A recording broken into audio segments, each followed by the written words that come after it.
Voilà, on démarre. Bonjour à toutes et tous. Merci d'être venus nombreux. C'est vrai que dès qu'on parle intelligence artificielle en ce moment, on a beaucoup d'audience parce que c'est un sujet qui fait beaucoup parler, un peu contrairement comparé à d'autres révolutions qu'on a vu tous arriver, de l'internet, du e-commerce, du numérique. Là, c'est vraiment une révolution qui nous concerne encore plus, puisqu'on on le voit, on a été même à titre personnel, si vous avez des enfants, même vos parents, enfin tout le monde se lance sur ce chat GPT, donc ça intéresse. Et puis ce qui est fou, c'est la vitesse à laquelle tout ça est intervenu, hein. J'avais une table ronde il y a quelques semaines où nous parlions de tout ça, et je me rendais compte que certains des intervenants qui sont là, il y a encore 5-6 mois, ils n'étaient pas du tout sur ces sujets-là.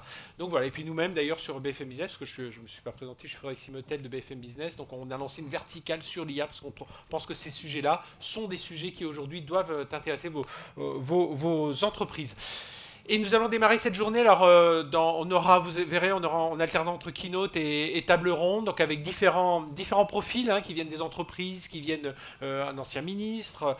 Vraiment, on va aborder un peu cette IA sur un peu tous les angles, l'angle technologique, l'angle d'usage, l'angle juridique aussi, et puis l'angle emploi, puisque vous savez, aujourd'hui, quand vous parlez à quelqu'un de l'intelligence artificielle, les deux choses les deux craintes, c'est quoi? Ce sont les données, que vont devenir mes données, puis la deuxième, c'est que va devenir mon job. Donc voilà, on va aborder un peu un panorama assez large. On aura l'ensemble de la journée. Après la pause de ce midi, il y aura Marina Ferrari qui sera là, donc la secrétaire d'État au numérique. Il y aura encore une table ronde autour de ça. Puis il y aura des ateliers aussi, donc si vous voulez approfondir un peu vos connaissances. Et puis on terminera par, pour ceux qui le veulent, un cocktail et rester visiter ce splendide musée qui a réouvert il y a à peine quelques mois. Oui, ça doit être au mois de novembre. Voilà, mais sans plus attendre, on démarre. Merci d'accueillir Patrick Martin, président du MEDEF.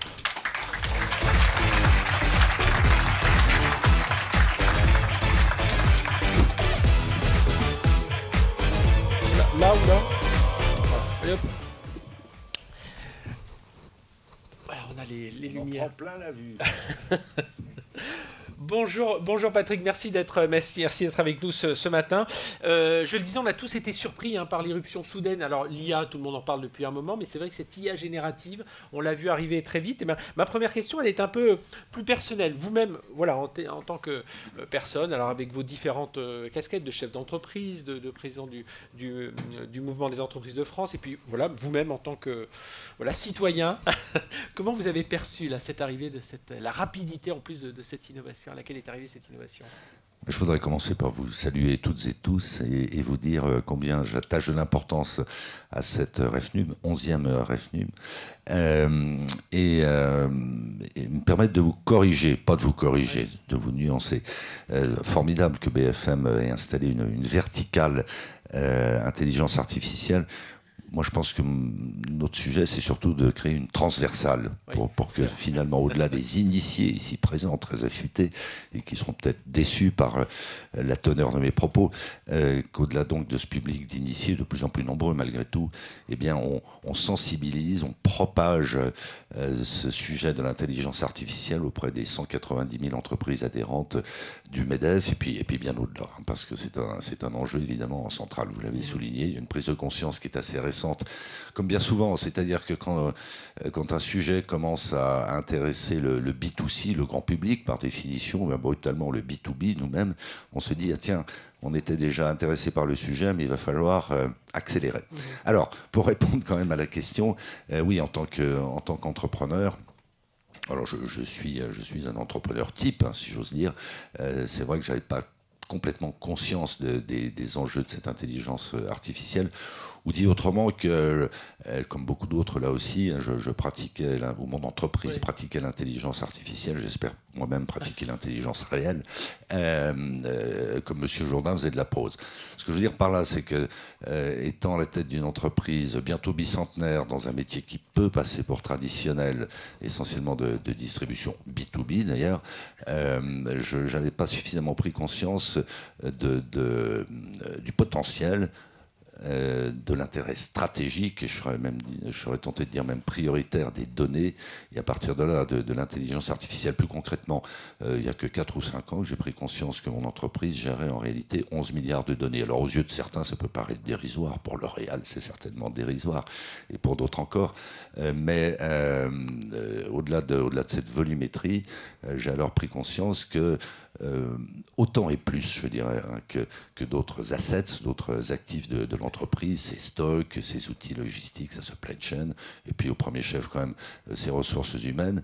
Eh bien cette masse de données était un trésor pour autant qu'on sache collecter la donnée, qu'on sache la fiabiliser, qu'on sache la classer et puis ensuite l'exploiter. Et dès à présent, donc à quelques années d'intervalle, eh bien oui, ça se vérifie. Dorénavant, nos équipes, pour commencer nos équipes de direction, mais progressivement toutes nos équipes, les 3200 salariés de mon groupe, commencent à comprendre que oui, ça va remettre en cause un certain nombre d'habitudes, de comportements, d'outils, mais que si on s'y prend intelligemment, ce sera un actif qui nous permettra de nous différencier sur bien des domaines qui peuvent relever du commercial, qui peuvent relever de la supply chain, qui peuvent relever du marketing. Donc oui, ça y est, je suis dorénavant totalement vacciné. Alors, on est en plein dans l'actualité, hein. L'IA Act a été voté il y a à peine quelques jours. On a ce rapport interministériel sur l'IA générative qui a été rendu par Anne Bouvreau et Philippe Aghion il y a une semaine auprès d'Emmanuel Macron. Donc c'est important aujourd'hui d'en parler aux dirigeants d'entreprise. Mais voilà, quelles questions il se pose selon vous? Enfin voilà, pourquoi en parler aujourd'hui? Oui, parce qu'il y a cette idée du contrôle, hein, de l'IA notamment. Et on en reparlera dans l'une de ces tables rondes. Alors, on ne découvre pas le sujet au MEDEF. Hein. Je pense même qu'on a été, c'est vrai, sur d'autres thèmes, on a été plutôt en avance de phase, hein, puisque dès 2017, on s'en est emparé, et on a été impliqué, inclus dans un certain nombre de travaux, y compris avec les pouvoirs publics. Ce qui est important maintenant, c'est qu'on pèse dans ce débat-là en faisant valoir quoi ? En faisant valoir, je l'ai évoqué à l'instant à travers le cas de ma propre entreprise, l'enjeu stratégique pour nos entreprises, notre économie, notre pays, notre continent, le monde d'une manière générale, l'intelligence artificielle, et que la France en particulier ne passe pas à côté du train de l'histoire, puisque je le redis, on en est tous conscients ici, sinon vous ne seriez pas présents. Ça va être complètement structurant, ça va être complètement discriminant. La capacité que l'on aura ou pas à s'approprier l'intelligence artificielle et ensuite à l'exploiter dans des conditions satisfaisantes. Alors qu'est-ce qu'on entend par conditions satisfaisantes? Il ne faut pas, comme trop souvent l'Union européenne le fait, vouloir tout et son contraire. Je m'explique. C'est-à-dire à la fois être conscient que c'est un enjeu donc stratégique, mais qu'en même temps, parce qu'il y a effectivement des données, du moins des considérations ou des enjeux extrêmement sensibles en matière d'éthique, en matière de souveraineté, il ne faut pas non plus qu'on se corsette trop. Et de ce point de vue, l'IA Act est un petit peu suspect, hein, si je peux me permettre cette expression, au même moment où nos concurrents américains, qui en toute chose sont en train d'accélérer d'une manière absolument spectaculaire avec des moyens qu'on n'a pas toujours, les Chinois, mais ça sera vrai demain de l'Inde, si ça n'est pas déjà aujourd'hui. Donc il faut qu'on trouve les bons équilibres, les bons compromis pour tirer la quintessence de tout ce que cette intelligence artificielle va nous amener dans nos vies personnelles, mais dans nos activités professionnelles, et sans pour autant se livrer à des acteurs qui ne sont pas des ennemis, hein, mais qui ont de véritables stratégies de puissance en la matière. On ne peut pas dire d'un côté c'est structurant, c'est déterminant, c'est discriminant, et ne pas se donner nous-mêmes les moyens d'être dans la compétition. Alors on a des atouts extraordinaires en France. Oui, et puis on aura l'occasion d'en reparler. Laurent Soli sera là, le patron de Facebook. Alors, un mot sur le MEDEF. Quelles sont aujourd'hui les remontées de vos adhérents? Il y a cette prise de conscience autour de l'IA. Et puis, qu'est-ce que vous avez déjà entrepris avec le MEDEF comme action pour que, justement, vos adhérents ne passent pas à côté de cette intelligence artificielle? Alors, je l'évoquais tout à l'heure, on est présent sur ce sujet depuis 2017. On a quelques fédérations, celles qui sont très directement concernées par ces enjeux et qui voient, elles ont bien raison, une opportunité de business incroyable. Je pense à nous-mêmes en particulier.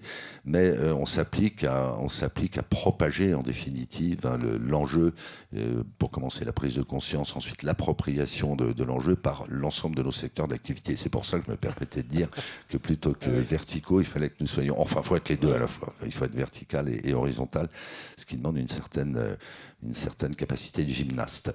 Et donc, 11e REFNUM, des ateliers que l'on tient très régulièrement avec nos adhérents, J'insiste sur ce point parce que c'est une dimension à laquelle je suis très attaché. On en parlait avec certains d'entre vous tout à l'heure autour d'un café. Bien évidemment, il faut mener ces travaux dans le cadre du MEDEF national, mais on a dans nos territoires des initiatives absolument remarquables. Alors qui à ce jour sont plutôt métropolitaines, mais ça peut s'expliquer. Par exemple à Lille, à Lyon, nos MEDEF territoriaux, nos MEDEF régionaux, je pense au MEDEF Auvergne-Rhône-Alpes qui a créé une école d'ailleurs du numérique, sont très actifs. Et a fortiori, compte tenu de l'ampleur du sujet et de l'urgence du sujet, il faut que plus que jamais on interagisse entre nous, parce que personne n'a la vérité à révéler. Alors la réaction de nos adhérents, quelle est-elle ? Je suis tenté de dire qu'elle est un peu à l'image de celle du grand public, c'est-à-dire d'un côté beaucoup de curiosité, d'enthousiasme d'une certaine manière, et c'est bien, et puis d'un autre côté une forme d'appréhension, parce qu'on est tous conscients que ça va télescoper nos modèles d'affaires, que ça va nous interroger, nous amener à remettre en cause un certain nombre d'organisations, de priorités, d'investissements, et donc il est essentiel dans cette configuration eh bien, que nous éclairions autant que possible chacun de nos adhérents pour que s'agissant de ceux qui sont dans l'appréhension, dans la crainte, parfois eh bien, ils positivent le sujet. Et puis pour ceux qui, dès à présent, ont compris que c'était une opportunité extraordinaire, qu'on les encourage, qu'on les interconnecte avec un certain nombre d'acteurs qui peuvent être des universitaires. On a d'excellentes universités, en particulier en mathématiques. Deux des trois meilleures universités au niveau mondial en mathématiques sont françaises, Saclay et Sorbonne, qu'on les interface avec un certain nombre de dispositifs publics. Je pense en particulier à France 2030. Enfin voilà, qu'on soit une espèce de plaque tournante, parce que c'est ça la vocation du MEDEF. Et je me permets d'ajouter un point. Il faut également que nous adressions, entre guillemets, notre écosystème. Et c'est la raison pour laquelle, ayant proposé il y a une quinzaine de jours à mes interlocuteurs, à mes homologues des organisations syndicales, des 5 organisations syndicales, de travailler sur un enjeu qui d'ailleurs n'est pas étranger à celui de l'intelligence artificielle, c'est-à-dire comment réconcilier croissance et climat, à l'initiative de 2 de ces organisations syndicales, pour ne pas les nommer la CGC et la CGT. On a décidé d'élargir le spectre de nos travaux en vue d'un diagnostic partagé pour mesurer notamment les enjeux sociaux, les conséquences sociales de ces grands défis. On a décidé d'y inclure également l'intelligence artificielle, conscient que l'on est tous avec forcément des objectifs et des sensibilités différentes entre organisations patronales et syndicales, mais conscient qu'on est tous, que ça va en définitive révolutionner toute notre société et que notre responsabilité, au-delà de la sensibilisation, de l'éveil des uns et des autres, pour ce qui nous concerne des entreprises, eh bien, il est important qu'on anticipe autant que possible, qu'on accompagne et qu'on positive autant que possible ces grandes évolutions. Je finis juste par là. Moi, je suis très impressionné de voir que des gens très avertis au niveau mondial, pour les uns, disent l'intelligence artificielle va détruire 350 ou 400 millions d'emplois. Pour d'autres, disent ça va créer 350 ou 400 millions d'emplois. Et quand on parle de 300 ou 400 millions d'emplois, c'est le solde. Mais on sait très bien qu'à l'intérieur des emplois qui seront préservés, il y aura des effets de bord considérables.